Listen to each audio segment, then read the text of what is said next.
Si tout le monde connaît les batailles de Tours, Hastings et Crécy, l'époque médiévale compte aussi de nombreux affrontements fascinants méconnus du grand public. Aujourd'hui sur Real Crusades History, découvrons 5 batailles médiévales méconnues mais fascinantes, en Espagne durant les croisades, en Terre Sainte dans l'Empire mongol, chez les sultans mamelouks et ailleurs. Nous rencontrerons toute une série de brillants généraux et de courageux guerriers comme Richard, Cœur de Lion, le vaillant roi d'Angleterre, Baybars, le féroce sultan mamelouk, les moines guerriers connus sous le nom de Templiers, les archers montés rapides des Mongols, les soldats de l'Empire byzantin et bien d'autres encore. Venez avec moi, J. Stephen Roberts, découvrir les 5 batailles les plus fascinantes mais méconnues du Moyen-Âge.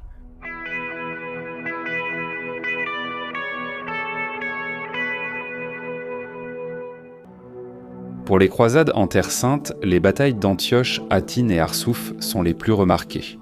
Les premiers rois de Jérusalem ont lutté avec ténacité pour garder leur pouvoir en Terre Sainte face aux grandes armées sarrasines. Baudouin, II de Jérusalem, a presque tout perdu après avoir été capturé par son pire ennemi. Numéro 5, Baudouin, II de Jérusalem contre l'Atabeg al-Boursouki, bataille d'Azaz en 1125. Baudouin, II devint souverain du royaume croisé de Jérusalem en 1118. Il était l'un des croisés francs originaux qui avaient capturé Jérusalem en 1099. Lorsqu'il devint roi, il était déjà marié. L'épouse de Baudouin était Morphia, fille de Gabriel, le riche seigneur arménien de Mélitène. Lorsque les croisés sont arrivés, Gabriel a conclu une alliance avec eux en offrant à Baudouin sa fille en mariage. Malgré leurs cultures différentes, Baudouin et Morphia formaient un couple uni et dévoué par l'amour. À une époque où de nombreux hommes puissants avaient des maîtresses, Baudouin était entièrement fidèle à son épouse. Le royaume croisé de Jérusalem, en Palestine, était encerclé de royaumes musulmans et constamment en guerre contre leurs princes. Lorsque Baudouin II fut nommé roi, c'était en pleine lutte. Les Turcs orthokides gagnaient en influence au nord de la Syrie, mais Baudouin II parvint à les repousser avec son armée. Mais les orthokides gagnaient en puissance. Balak, un nouveau chef orthokide, établit son pouvoir dans le nord de la Syrie et affronta Jocelyn, principal vassal de Baudouin et comte d'Édesse. En septembre 1122, le comte Jocelyn et son chevalier Walleran furent attaqués par la cavalerie de Balak près de Saruge, au sud-ouest d'Édesse.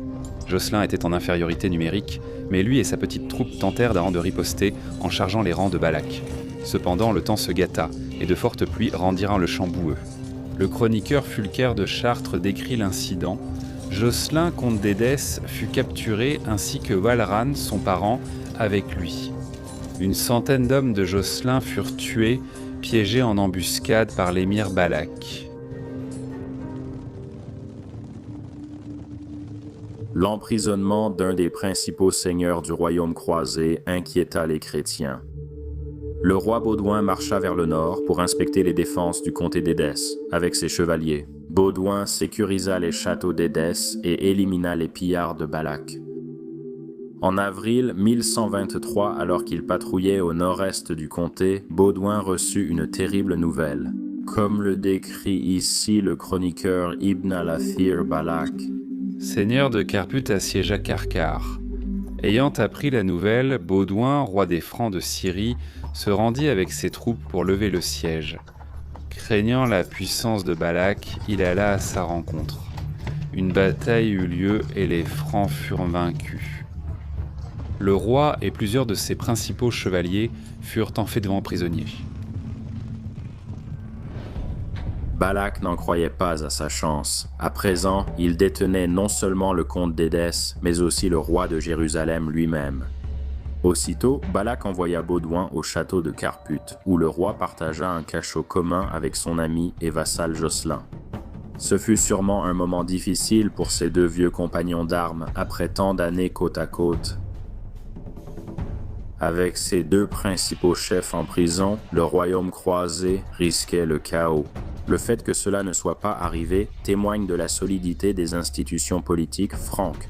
Les chevaliers et le clergé du royaume de Jérusalem ont uni leurs efforts pour sécuriser le royaume. Le patriarche de Jérusalem, Varmon, principal ecclésiastique du royaume et proche ami de Baudouin, convoqua un conseil des grands pour assurer l'administration et déterminer comment aider le roi. La reine de Jérusalem, Morphia, épouse arménienne de Baudouin, fut très bouleversée d'apprendre la capture de son mari. À ce moment, elle était à Jérusalem avec ses 4 filles, de l'adolescente Mélisande à la petite Jovetta, 4 ans. Ce dut être un moment terrifiant pour la reine et les 4 princesses royales. Mais Morphia ne se contenta pas de rester assise à attendre. Elle fit appel aux ressources de son propre peuple, rassemblant un groupe de guerriers arméniens pour faire face à la crise. Tout d'abord, Morphia envoya des espions dans les terres de Balak pour déterminer où son mari était détenu. Les Arméniens apprirent que la prison de Baudouin était Carpute, une forteresse isolée et bien défendue au cœur du territoire ennemi. Heureusement pour Morphia, les Arméniens qu'elle avait rassemblés étaient bien versés dans l'art de la discrétion. Un plan fut conçu pour que le groupe de Morphia, environ 50 Arméniens, s'infiltre à Balak et tente de libérer le roi de Jérusalem. Déguisés en marchands, les Arméniens allèrent à Carpute et furent autorisés à entrer dans le château avec d'autres personnes ayant des affaires là-bas. Les châteaux avaient des fonctions économiques et militaires, il était donc courant que des marchands y fassent affaire. Une fois à l'intérieur, les Arméniens retirèrent leurs déguisements, brandirent leurs épées et attaquèrent la garnison turque. Totalement surpris, les hommes de Balak furent rapidement submergés et tués sur le champ. Les Arméniens libérèrent Baudouin et Jocelyn, leur donnant des épées. Baudouin, Jocelyn et les Francs aidèrent les Arméniens à prendre d'assaut le château et à massacrer la garnison restante. Des chevaliers francs, encore enchaînés, abattirent des soldats turcs stupéfaits.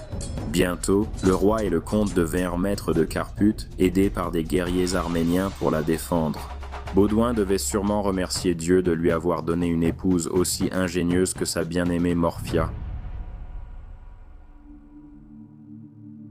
La prise de Carpute par les Arméniens fut un exploit impressionnant. Avec une petite troupe, ces guerriers aguerris ont infiltré un château fortifié, submergé les défenseurs et pris le contrôle lors d'une opération brillante. La situation était périlleuse. Carpute était au centre du domaine de Balak et Baudouin savait qu'il ne tiendrait pas longtemps. Des renforts turcs arrivèrent presque aussitôt et encerclèrent le château. Il ne restait qu'à attendre l'arrivée de Balak, avide de vengeance.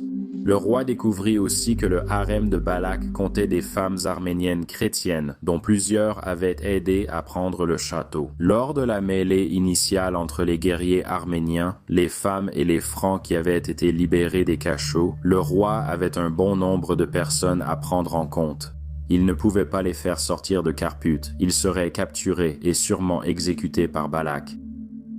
Baudouin choisit d'envoyer Jocelyn et 2 Arméniens s'échapper discrètement du territoire de Balak pour demander de l'aide aux États croisés. Si les croisés amenaient une armée à Carpute, Baudouin pourrait tenir la ville. Jocelyn accepta et le plan fut lancé.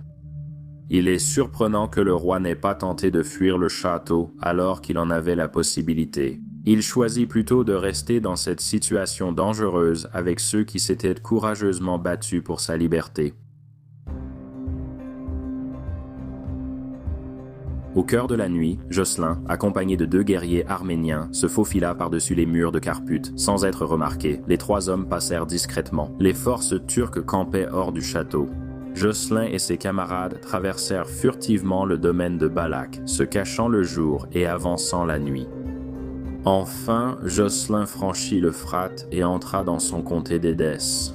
Un paysan reconnut Jocelyn et l'accueillit chaleureusement car il avait aidé sa famille. Avec l'aide de ce paysan et d'autres habitants, Jocelyn retourna à sa forteresse de Turbacelle où ses hommes se réjouirent de son retour.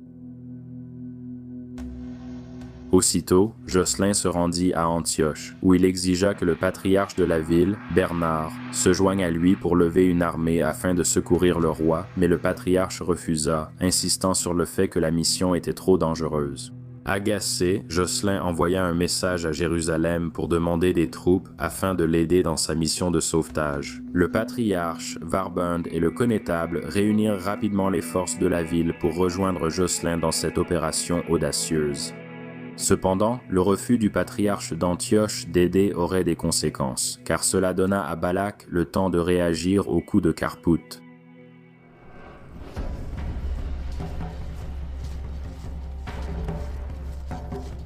Balak mena vite son armée devant Carput et encercla le château. Balak appela le roi Baudouin depuis les murs du château, insistant sur le fait que si seulement le roi acceptait de rendre la forteresse, il serait autorisé à repartir vers ses propres terres. Baudouin ne faisait pas confiance à Balak et savait que l'émir ne le laisserait jamais s'échapper facilement. Le chroniqueur chrétien Guillaume de Tyr raconte la scène. Le roi, cependant, avait confiance dans la solidité de la citadelle et espérait qu'avec l'aide de ceux qui l'avaient rejoint là, il pourrait tenir la place par la force jusqu'à l'arrivée des secours. Il refusa les conditions et poursuivit la défense de la forteresse avec vigueur. Furieux, Balak fit avancer ses engins de siège et attaqua les murs du château. Arméniens et Francs résistèrent vaillamment, espérant toujours l'arrivée de Jocelyn avec des renforts. Les machines de siège de Balak l'emportèrent, la muraille céda et les Turcs envahirent le château. L'émir ne montra aucune pitié. Il rassembla tous les Arméniens, y compris les femmes, et les fit précipiter du haut des murailles du château.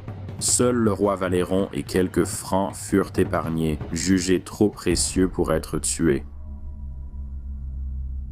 Ce fut un moment dévastateur pour le roi, qui avait tout risqué pour soutenir ses héros. Baudouin se demandait ce qu'il était advenu du sauvetage de Jocelyn, sans savoir que Bernard, patriarche d'Antioche, n'avait pas aidé. Le roi Baudouin et Wallerand furent emmenés plus loin dans le territoire de Balak, jusqu'à la forteresse de Haran. Pendant ce temps, Jocelyn était en route avec les forces d'Édesse et de Jérusalem pour apprendre le sort de Carput. Haran était trop éloigné pour mener une mission de sauvetage. Découragé, le comte Jocelyn fit demi-tour, maudissant sûrement le patriarche d'Antioche. Ce n'était pas le dénouement espéré par la reine Morphia après la victoire de ses hommes. Elle a dû être bouleversée en apprenant les derniers événements de Carput. Elle refusa d'abandonner et envoya aussitôt un message à Balak pour négocier la libération de son mari. Mais la situation se dégrada pour Balak. Son vassal, l'émir de Menbij, se révolta contre lui. Balak arriva avec son armée pour tenter de réprimer la rébellion, mais il fut frappé par une flèche perdue alors qu'il agonisait en sang dans sa tente. Balak murmura que sa mort serait une catastrophe pour les musulmans. Désormais, Timur-Tash, parent de Balak, prit le pouvoir chez les Orthokides. Timur-Tash, moins belliqueux que Feu Balak, voulait seulement profiter du roi Baudouin au plus vite. Il remit le roi franc à l'émir de Chizar, sultan, lui demandant de négocier un prix élevé avec les Francs. Pour libérer leur roi, la reine Morphia rejoignit le comte Jocelyn à Édesse pour organiser sa libération. Timur-Tash exigea un prix élevé. Il voulait 80 000 dinars ainsi que les forteresses d'Atareb, Azaz, Capharteb et Zardana. 20 000 dinars devaient être remises à l'avance. Avec des otages prestigieux, la plus jeune fille de Baudouin, la princesse Joveta, et le fils de Jocelyn, un garçon de 11 ans nommé Jocelyn. Ces conditions étaient dures, mais la reine et le comte les acceptèrent. La princesse et Jocelyn étaient surveillés par leurs Francs et Arméniens. À Chizar, l'émir sultan de Chizar entretenait de bonnes relations avec les croisés et Morphia, et Jocelyn pensait que les otages seraient bien traités pendant leur séjour dans la maison de sultan. Après la remise des otages, après le premier versement payé, le roi Baudouin fut libéré et repartit sur l'étalon qu'il avait vu capturer. Il quitta Haran en juin 1124 et se rendit avec ses hommes à Chizar pour rendre visite aux otages et s'entretenir avec le sultan. Le roi constata que les otages et leurs proches bénéficiaient de logements luxueux à Chizar. Le sultan accueillit Baudouin en invité d'honneur et lui offrit un somptueux banquet. Finalement, Baudouin partit et arriva en août à Antioche, où il fut enfin réuni avec sa bien-aimée épouse et reine Morphia, et son compagnon d'armes, le comte Jocelyn. À Antioche, le roi Baudouin entreprit de remplir les conditions de sa rançon. Cependant, une fois de plus, le patriarche Bernard d'Antioche s'avéra être un obstacle. Les châteaux promis à Timurtash appartenaient à la principauté d'Antioche. Bernard insista que Baudouin n'avait aucun droit de les livrer à l'ennemi, volontairement ou non.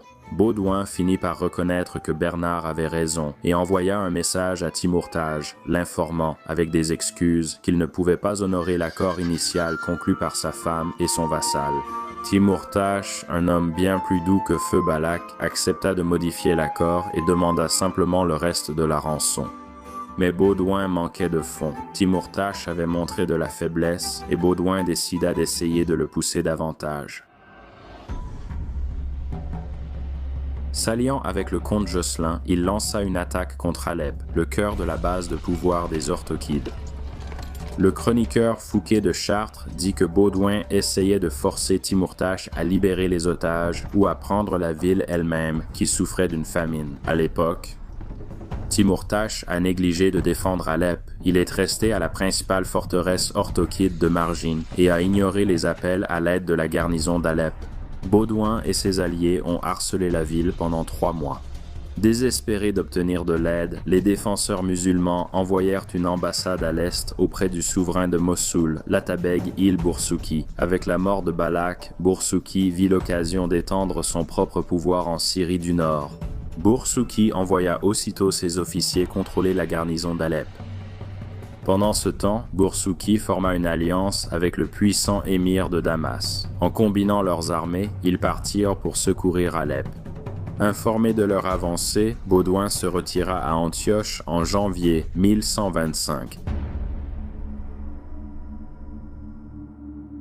Le chroniqueur arabe Ibn al-Khalanisi raconte comment cela renforça la réputation de Boursouki. Grâce à cette noble action, il-Boursouki gagna mérite et renommée.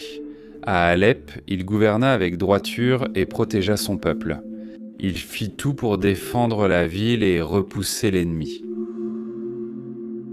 Devenu maître de Mossoul et d'Alep, Boursouki obtint le soutien du sultan à Bagdad et Todikin de Damas se soumit comme vassal. Boursouki était désormais le prince musulman le plus puissant du nord de la Syrie et prêt à lancer une grande campagne contre le roi Baudouin. En mai, Boursouki et Todikin envahirent les terres croisées. Ils ont mis à sac et capturé le fort de Kefarteb dans la principauté d'Antioche et ont assiégé Zardana. Le roi Baudouin réagit immédiatement. Il rassembla l'armée de Jérusalem et fut rejoint par les chevaliers d'Édesse sous la direction de Jocelyn. Baudouin mena les croisés vers Zardana. Avant cela, Boursouki se retira vers le nord-est pour attaquer le château croisé d'Azaz. Baudouin le suivit. Le 11 juin 1125, croisés et Turcs se livrèrent l'une des batailles les plus féroces des croisades. Les croisés étaient moins nombreux. Boursouki et Todikin, sûrs de leur force, attaquèrent directement. Baudouin et Jocelyn réagirent. Une retraite simulée par ruse. Les Turcs se lancèrent à leur poursuite à un endroit prévu à l'avance. Les croisés firent volte-face et chargèrent. Fulcher de Chartres décrit ce moment. Notre roi, voyant cela, n'hésita plus. Protégé par la prière et la croix, il cria « Dieu m'ensconre ». Ida, Dieu aide-nous, avec un puissant son de trompette. Il attaqua les Turcs et ordonna à ses hommes d'en faire autant, mais ils attendirent en son ordre pour commencer. Les Turcs résistèrent d'abord vaillamment. Puis, par la volonté du Créateur de l'univers, ils se flétrirent dans le désespoir et furent pas pris de confusion face au grand carnage. Et ceux qui le purent se retournèrent et s'enfuirent en débandade. Le chroniqueur musulman Ibn al-Khalanisi relate aussi la bataille entre les deux armées. L'armée musulmane fut brisée, dispersée et subit de lourdes pertes en morts et captifs. Les forces musulmanes s'enfuirent en désordre, poursuivies par les croisés qui s'emparèrent de leurs bagages. La bataille fut une victoire décisive pour les chrétiens. Avec le butin, le roi Baudouin réunit les fonds pour racheter sa fille et le fils de Jocelyn. La princesse Jovetta et Jocelyn retrouvèrent leur famille. Boursouki s'enfuit à Mossoul, où son prestige chuta un an plus tard. Boursouki fut poignardé à mort dans la grande mosquée de Mossoul par le célèbre ordre des assassins. Le roi Baudouin demeura la force principale au nord de la Syrie. À Jérusalem, la famille royale fut réunie. Ce fut un grand soulagement pour la reine Morphia après avoir perdu son mari puis sa fille. Baudouin et Morphia restèrent unis à la fois comme souverains et comme époux, fidèles l'un à l'autre jusqu'à la fin. Pendant leur règne, les États croisés prospérèrent et gagnèrent en puissance. Tous connaissent les victoires de Richard Cœur de Lion sur Saladin à Arsouf et Jaffa. Peu connaissent l'une de ses campagnes majeures qui assura un siècle de domination chrétienne sur la côte de Terre Sainte. En quatrième, la guerre de Richard Cœur de Lion pour prendre Chypre à Isaac Comnène. En 1189, pendant que des croisés assiégeaient Acre en Terre Sainte, Richard Cœur de Lion, fils d'Henri II, se préparait à la croisade. Homme instruit, éloquent, doué pour la musique et la poésie, Richard était aussi un grand guerrier et commandant, lorsqu'il devint roi d'Angleterre. À l'âge de 32 ans, il était au sommet de sa puissance, ayant déjà prouvé son efficacité en tant que conquérant depuis son adolescence. Grand, roux, aux yeux bleus perçants, Richard menait ses hommes en première ligne, chevauchant à leur côté au cœur du danger. Ses soldats lui étaient totalement loyaux. Cœur de Lion était une force avec laquelle il fallait compter. Une fois couronné, Richard se lança corps et âme dans la préparation de sa croisade. Chrétien fervent, il se sentait, comme roi, obligé de sauver les lieux saints en Orient. Il partageait aussi les idéaux poétiques de son temps, voyant la croisade comme l'expression suprême de la vaillance. En plus des fonds amassés grâce à la dîme de Saladin, Richard engagea sa fortune personnelle dans la croisade.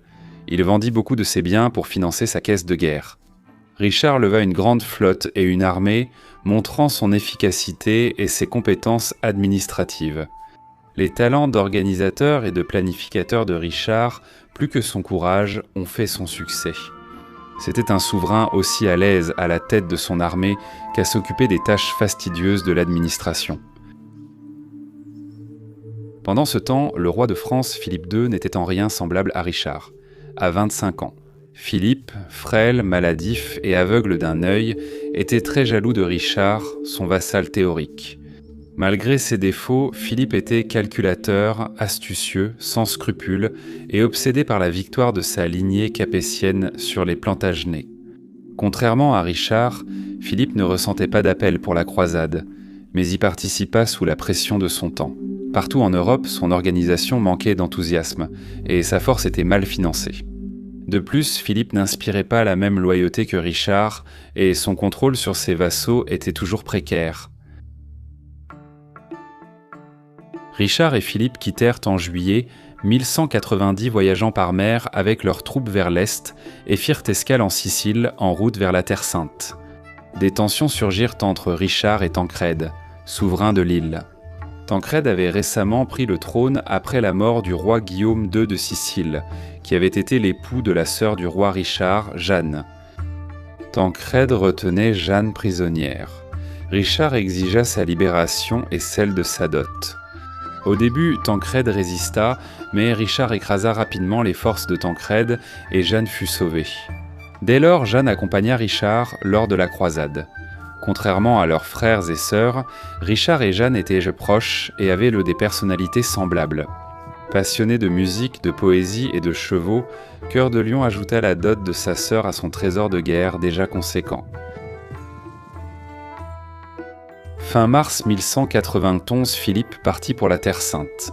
Richard resta pour voir sa mère Aliénor, qui arriva en Sicile avec la fille du roi de Navarre, Berenguela. La princesse espagnole devait épouser Richard Cœur de Lion, qui l'accueillit en grande pompe avant de partir pour la Terre Sainte le 10 avril.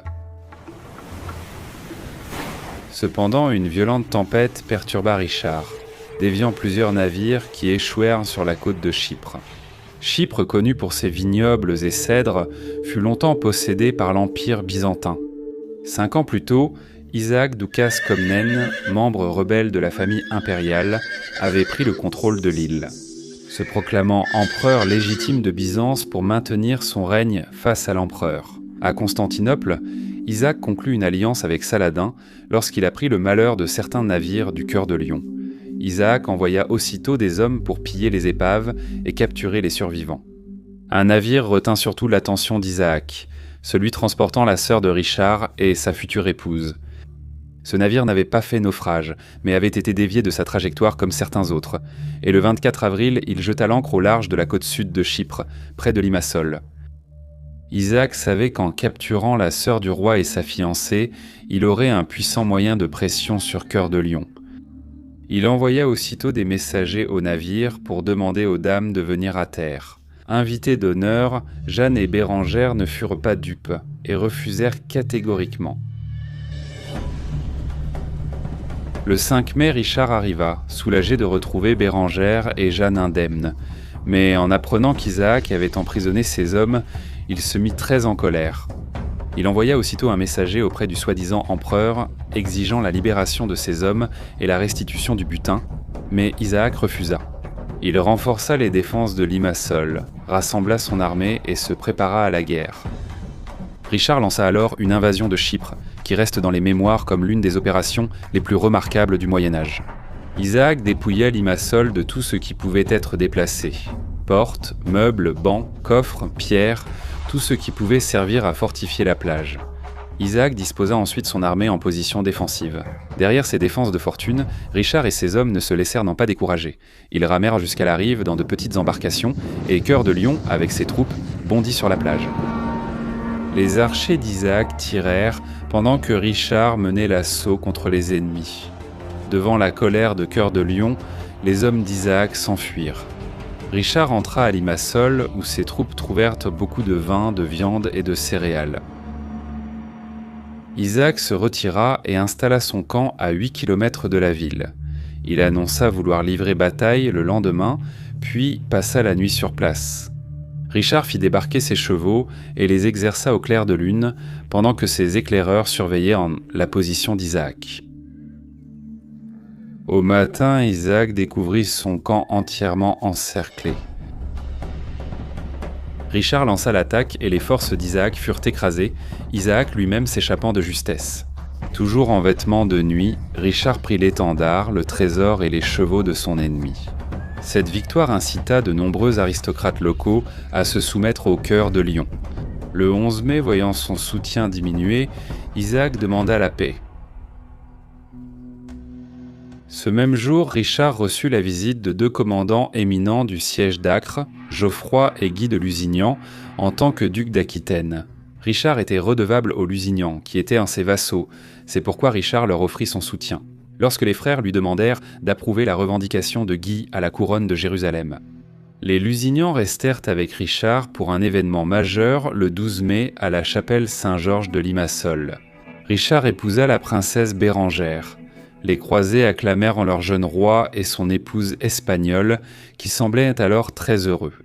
L'évêque normand Jean d'Évreux couronna Bérengère reine d'Angleterre, marquant ainsi le triomphe de la prise de Limassol. Peu après, Isaac se présenta devant Richard pour confirmer la paix. Mais Richard savait par ses espions que c'était une ruse. Le prétendant à l'Empire cherchait juste à gagner du temps et observer Cœur de Lion. Après le déjeuner, Isaac a quitté discrètement le camp. Richard sourit en apprenant la nouvelle. Il tenait maintenant son excuse pour finir la conquête de Chypre. Richard confia des troupes à Guy de Lusignan pour poursuivre Isaac. Le roi répartit ses troupes en 2 escadrons navals, qui contournèrent l'île et prirent les forteresses côtières et les navires ennemis. Après ce circuit, Richard rentra avec ses troupes à Limassol. Là, il retrouva Guy, qui n'avait pas capturé Isaac, mais avait assuré la loyauté d'un plus grand nombre de propriétaires terriens de l'île. Isaac se replia avec ses troupes vers les châteaux du nord, situés dans les montagnes, Buffavanto, Cantara et Saint-Hilarion. Ici, Isaac voulait attendre, mais Richard le persuada par la raison. Cœur de Lion devait poursuivre vers la Terre Sainte, et ensuite Isaac pourrait quitter les montagnes et reprendre le contrôle de Chypre. C'était un plan tiré par les cheveux au mieux. Cependant, lorsqu'Isaac apprit que Richard avait pris le château côtier de Carigna ainsi que sa propre fille, le pseudo-empereur perdit toute volonté de résister. Il se rendit, demandant seulement à éviter la prison.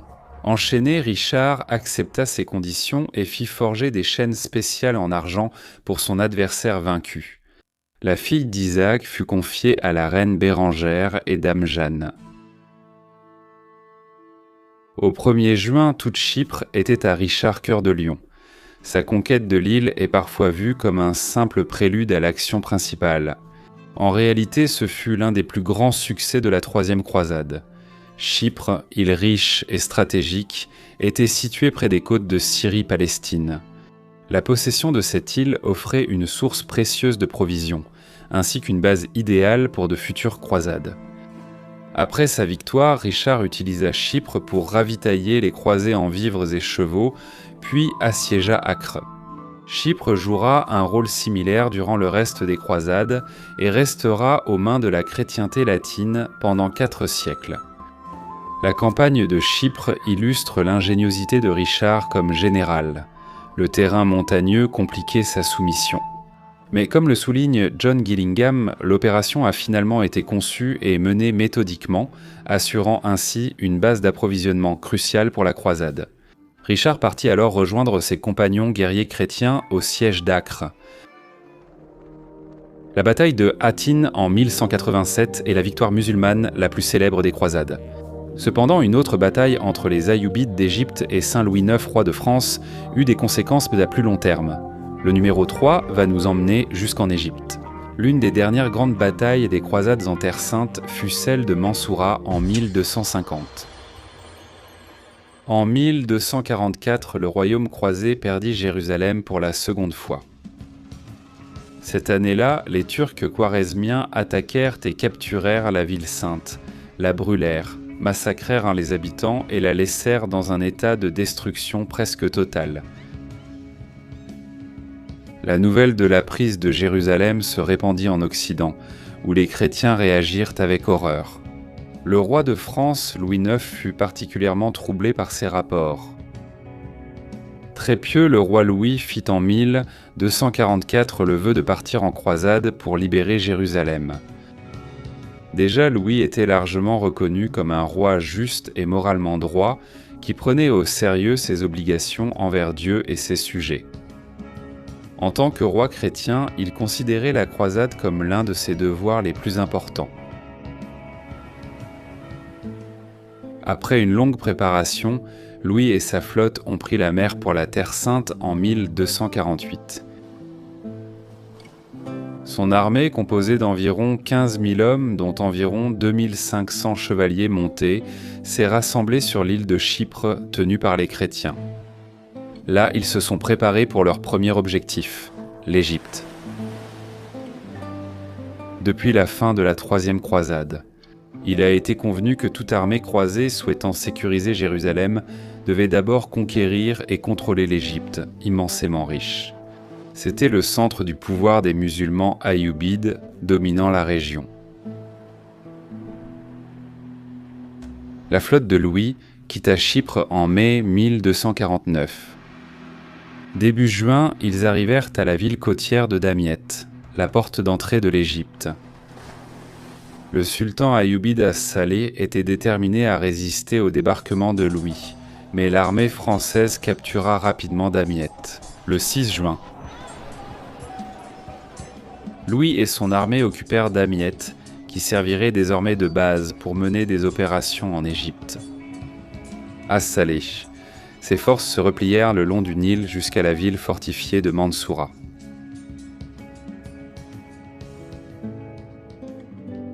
À Damiette, les croisés tinrent conseil pour décider de la suite. Des désaccords éclatèrent aussitôt.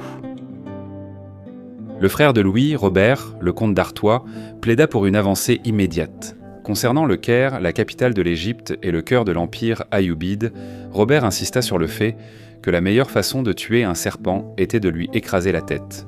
Seule la conquête du Caire leur permettait d'espérer détruire les Ayyoubides. Les autres seigneurs du conseil de guerre de Louis étaient en profond désaccord. Le Caire, au cœur de l'Égypte, attaquer cette ville forcerait l'armée croisée à remonter loin le Nil. Cela les éloignerait de leur flotte, source de ravitaillement, et risquait de les couper de la côte par les forces musulmanes. En revanche, les autres seigneurs soutenaient qu'ils devaient attaquer la ville côtière d'Alexandrie, qui était l'un des ports les plus importants d'Égypte. Les chrétiens, grâce à leurs navires supérieurs, dominaient les mers et les flottes croisées de Chypre pouvaient facilement attaquer Alexandrie. Les croisés pourraient alors tenir Damiette et Alexandrie indéfiniment.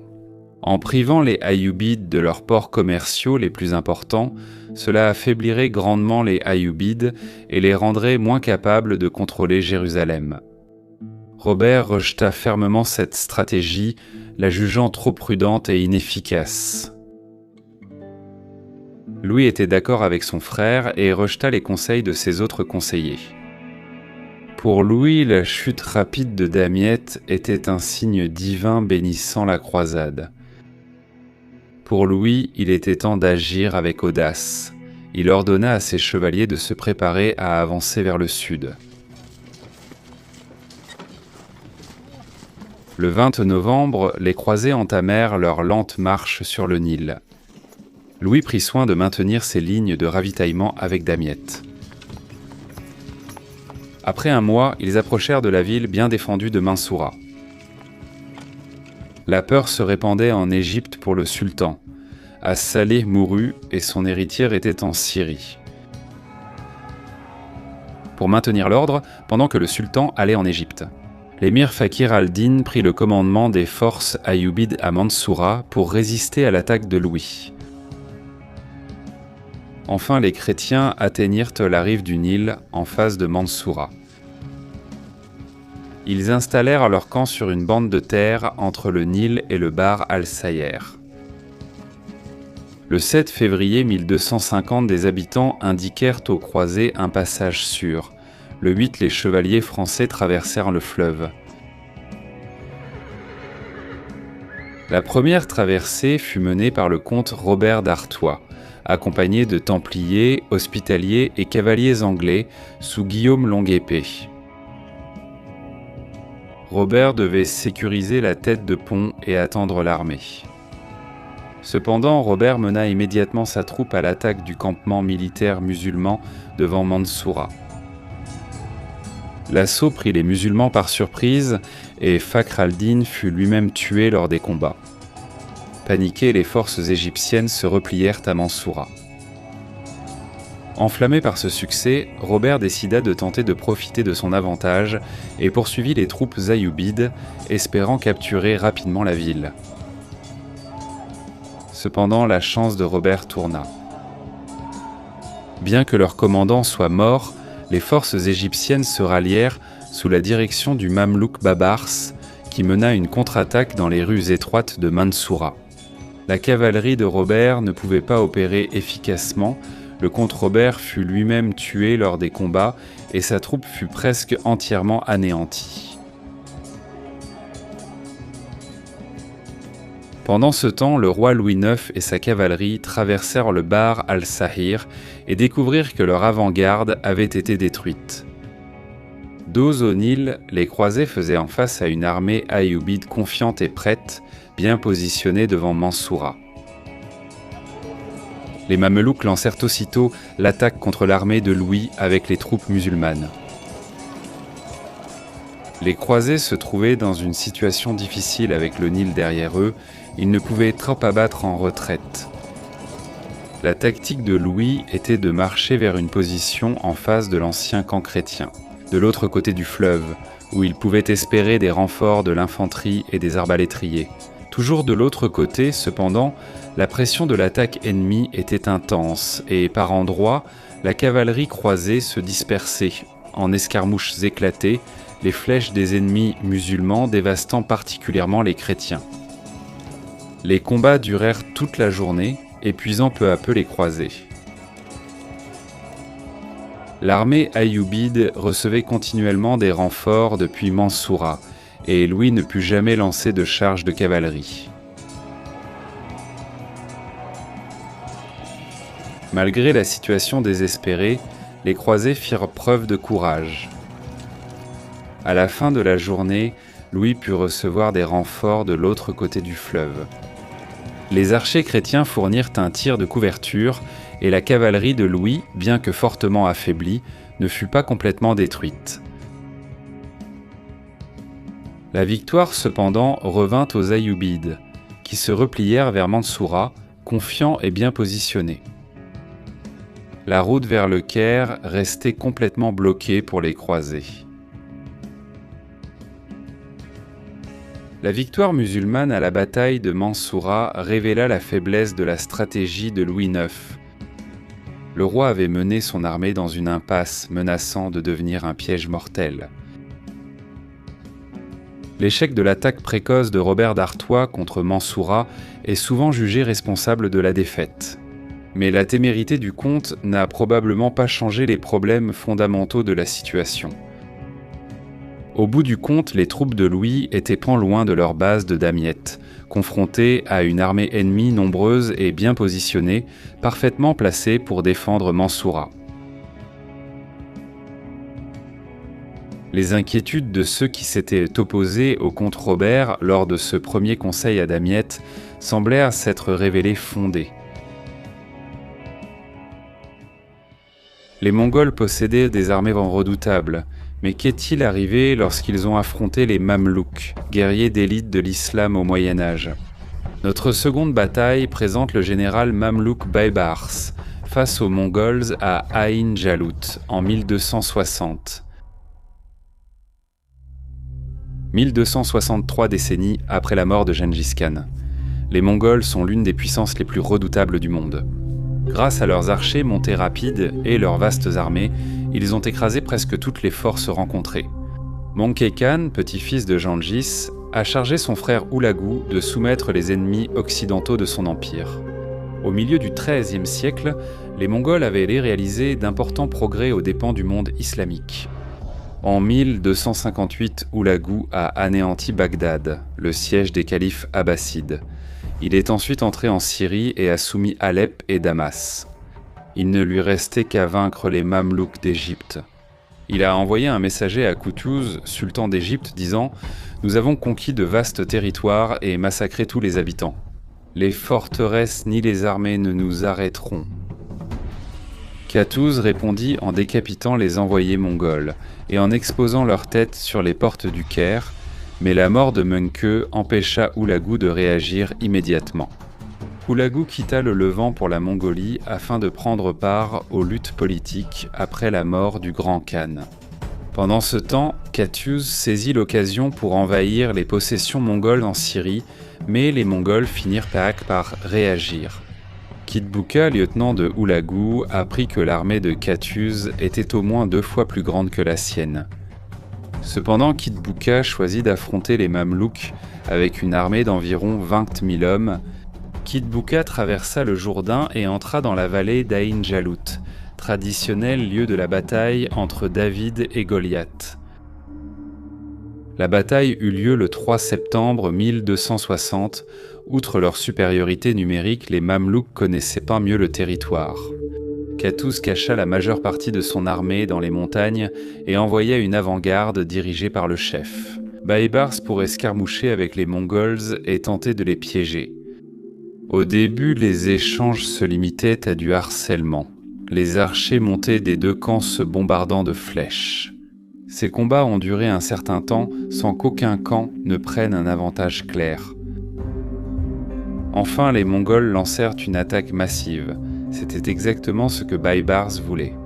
Baybars réagit en simulant une retraite pour attirer les Mongols à poursuivre sa cavalerie. Les Mongols tombèrent dans le piège et Baybars les attira vers les collines. Enfin, il avait ses ennemis où il le voulait. Soudain, le reste des forces de Katuza apparut et les Mongols furent encerclés, confrontés à toute la puissance de l'armée mamelouk. Malgré la situation désastreuse, les Mongols luttèrent férocement pour briser l'encerclement. L'avant-garde de Kitbuka attaqua le corps principal mamelouk, tandis que la seconde ligne mongole vira à droite pour submerger leur aile gauche. De loin, Katouz observait la bataille avec sa propre troupe. voyant les Mongols submerger son aile gauche, le sultan retira son casque pour être vu de tous. « En quoi part ô mon islam » s'écria-t-il. Il envoya son aile droite soutenir la gauche en difficulté. Le sultan lutta des heures pour reprendre son flanc gauche. Les Mongols furent repoussés et le flanc gauche mamelouk rétabli. Qutuz envoya ses réserves sur ses ailes éloignées pour renforcer ses points vulnérables. En sous-effectif et épuisé, la position des Mongols était critique. Qutuz mena alors l'assaut final avec sa garde. Les Mongols combattirent courageusement, mais furent submergés par la supériorité des Mamelouks. Alors que leur force principale repoussait les Mongols, les ailes droite et gauche des Mamelouks les prirent à revers. À ce moment crucial, Kitbuka mourut. Les Mongols se brisèrent et fuirent. Leurs pertes furent de 5 000 à 10 000 hommes. Qutuz, Baybars et les Mamelouks remportèrent une victoire éclatante. La victoire mamelouk à Ain Jalut résulte de la supériorité numérique de Qutuz et de l'utilisation efficace du terrain. Baybars a joué un rôle clé en attirant l'armée mongole dans un piège. Ain Jalut a aussi établi les Mamelouks comme la principale puissance musulmane. Après que les Abbassides aient été balayés par les Mongols, les Mamelouks ont réussi à stopper l'expansion mongole. Ainsi, les Mamelouks sont apparus comme les défenseurs de l'islam. Les luttes internes de l'Empire mongol ont empêché les Mongols de réagir à leur humiliation à Ain Jalut. La crise de succession en Mongolie avait en effet forcé Hulagu à quitter le front, laissant Kitbuka avec trop peu de force, pour achever la conquête de la Syrie et de l'Égypte. En moins de 5 ans, la guerre civile allait irrémédiablement fracturer l'immense empire mongol. Un mois après sa victoire à Ain Jalut, Qutuz fut assassiné lors d'une chasse. À l'époque, beaucoup soupçonnaient Baybars d'implication, soupçon qui demeure. Il a indéniablement tiré plus de bénéfices que quiconque de la mort de Qutuz. Il devint sultan d'Égypte en octobre 1260, couronnant une brillante carrière militaire. Pour la dernière bataille, remontons au début du Moyen-Âge en Espagne. Les Arabes omeyyades viennent de conquérir presque toute la péninsule, à l'exception d'un minuscule royaume au nord-ouest dirigé par un rebelle chrétien, Pelayo.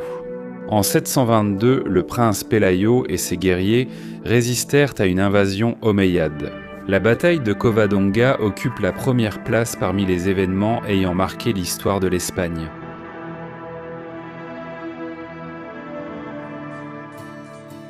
Le statut juridique des conquis était déterminé par la religion.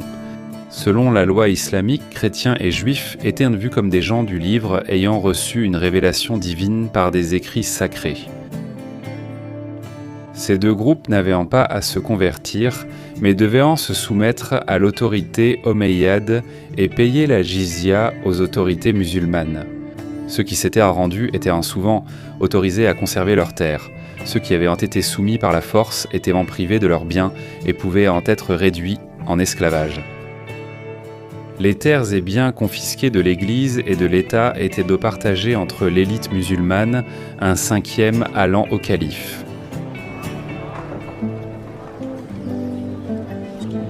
Les chrétiens sous domination musulmane adoptèrent des coutumes arabes et furent appelés mozarabes, signifiant semblables aux arabes.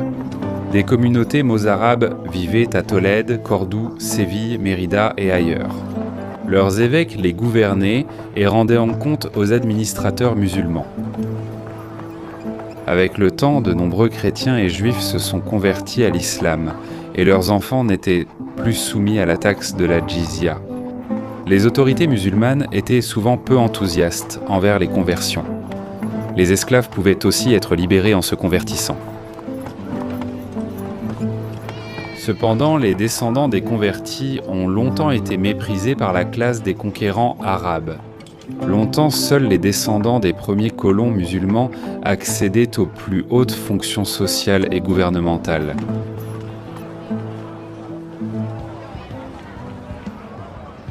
Pendant cette première période, les Omeyyades d'Espagne ont commencé à entrer en France. À cette époque, la France était sous la dynastie mérovingienne, déclinante, bientôt remplacée par les Carolingiens de Charles Martel. En 717, les musulmans contrôlèrent Barcelone, facilitant le lancement d'armées à travers les Pyrénées. Narbonne tomba aux Omeyyades en 720. Les musulmans organisèrent des raids jusqu'à Toulouse, mais furent battus en 721 par Eudes, duc d'Aquitaine. 4 ans plus tard, les musulmans s'emparèrent de Carcassonne et pillèrent même la Bourgogne.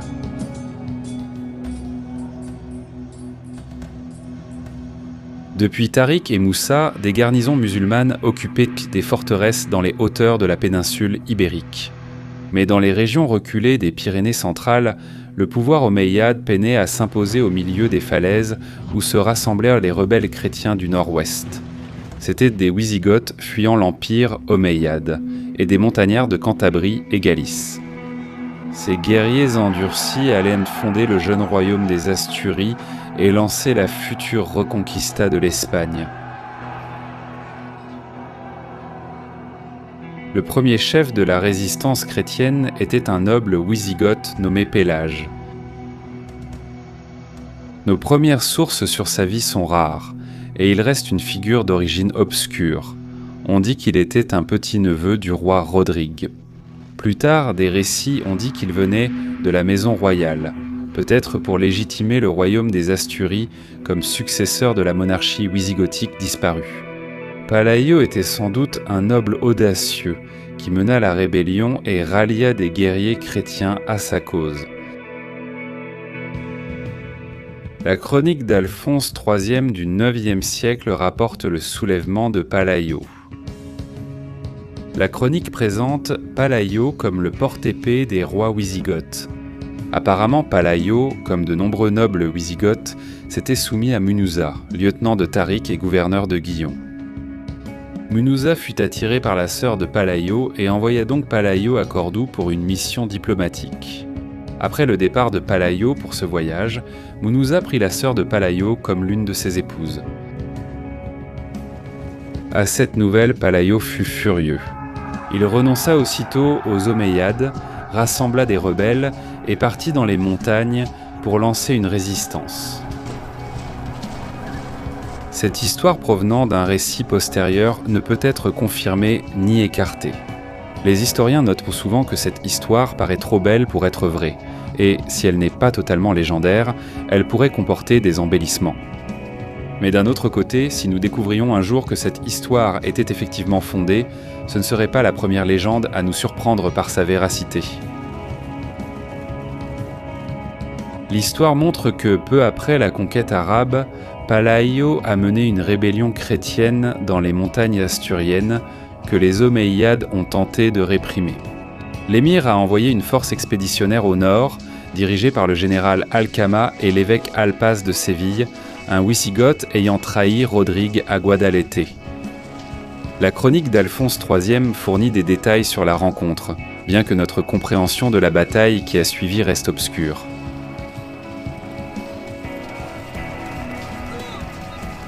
Palaio et ses troupes se réfugièrent dans une grotte du mont Al-Seva, où l'armée musulmane les encercla. Alcama envoya l'évêque Oppas négocier avec Palaio. Oppas presse Palaio de se rendre, promettant de grandes richesses s'il se soumet aux Omeyyades. Pélio refuse. Alcama lance alors ses troupes contre les hommes de Palaio et la bataille débute là. Au milieu des corniches et rochers, les montagnards chrétiens vainquirent leurs assaillants musulmans et s'enfuirent à travers ce terrain traître. Les hommes de Palaio les poursuivirent et tuèrent beaucoup d'entre eux. De nombreux soldats d'Alcama moururent dans une avalanche ou noyés dans la rivière. Alcama fut tué, l'évêque Alpaz capturé. Munuza quitta ses forteresses des Asturies et le pouvoir de Palaio fut confirmé dans la région. Il établit un sanctuaire dédié à la Vierge Marie à Covodonia, où une église se dresse encore aujourd'hui en son honneur. Voici notre récit le plus détaillé de la bataille de Covodonia, gagnée par Palaio en 722. Encore une fois, les détails de la bataille nous viennent d'une source ultérieure, la chronique d'Alphonse III. Cependant, les détails de ces événements. Une rébellion chrétienne dans les montagnes cantabriques, menée par Palaio et fondant le royaume d'Asturie, est attestée par une charte de 812, la chronique prophétique de 883 et des sources musulmanes. Ibn Hayyan rapporte que les chrétiens d'Espagne n'ont opposé aucune résistance aux Omeyyades avant d'être poussés par un barbare nommé Palahi, qui s'enfuit avec ses partisans vers une montagne où il vivait de miel sauvage. Isa ibn Ahmad al-Rassi donne pratiquement le même récit, et il y a d'autres auteurs musulmans qui décrivent des événements similaires. Les historiens musulmans de l'époque taisent la victoire de Palaio à Copodonia, mentionnant seulement la difficulté des troupes à entrer dans les montagnes. Ils se sont retirés, laissant Palaio et ses hommes gérer la région. Un chroniqueur musulman qualifie la rébellion de Palaio d'insignifiante. Que sont 30 barbares sur un rocher, ils vont forcément mourir. Avec du recul, ce mépris semble insensé. Non seulement Palaio survivrait, mais son royaume s'étendrait et, avec le temps, il chasserait complètement les musulmans d'Espagne. On comprend pourquoi les chroniqueurs musulmans de l'époque méprisaient ces nouveaux chrétiens. Les émirs omeyyades de Cordoue prêtèrent peu d'attention à cette petite principauté chrétienne au nord. La victoire de Palaio à Covodonia fut un revers mineur. À la fin du 8e siècle, les musulmans dominaient. L'immensité de l'Espagne rendait les héritiers de Palaio dans les Asturies toujours insignifiants. À l'est de Palaio, le duc Pedro régnait sur la Cantabrie. Son fils Alfonso épousa Ermesinda, fille de Palaio, unissant les royaumes. La guerre civile parmi les Omeyyades poussa les Berbères à abandonner les plaines du nord en 741. Cela permit au gendre de Palaio, Alfonso Ier des Asturies, de pousser vers le sud jusqu'à Goria. En sept 154, Alfonso s'empara de toutes les villes laissées par les garnisons berbères dans les plaines du Duero jusqu'au sud à Salamanque, Avila, Ségovie et à l'est à Miranda de Ebro. Cependant, Alfonso craignait de ne pas pouvoir conserver ces villes en cas de contre-attaque musulmane. Il dévasta donc la région, brûlant toutes les fortifications et emmenant avec lui les chrétiens locaux vers son domaine du nord. Ainsi, Alfonso abandonna au sud de son royaume de vastes terres dévastées. Durant des siècles, la vallée du Duero demeura une terre sans maître, séparant les territoires chrétiens et musulmans. Soutenez mon travail en me rejoignant sur Patreon, où je publie des contenus exclusifs, des bonus et bien plus encore. Cliquez sur le lien Patreon à l'écran ou dans la description pour retrouver Real Crusades History. Regardez notre vidéo sur la reine Isabelle d'Espagne et la conquête de Grenade en 1492, cliquez sur le lien à l'écran. La vidéo sur la reine Isabelle est dans la description ci-dessous.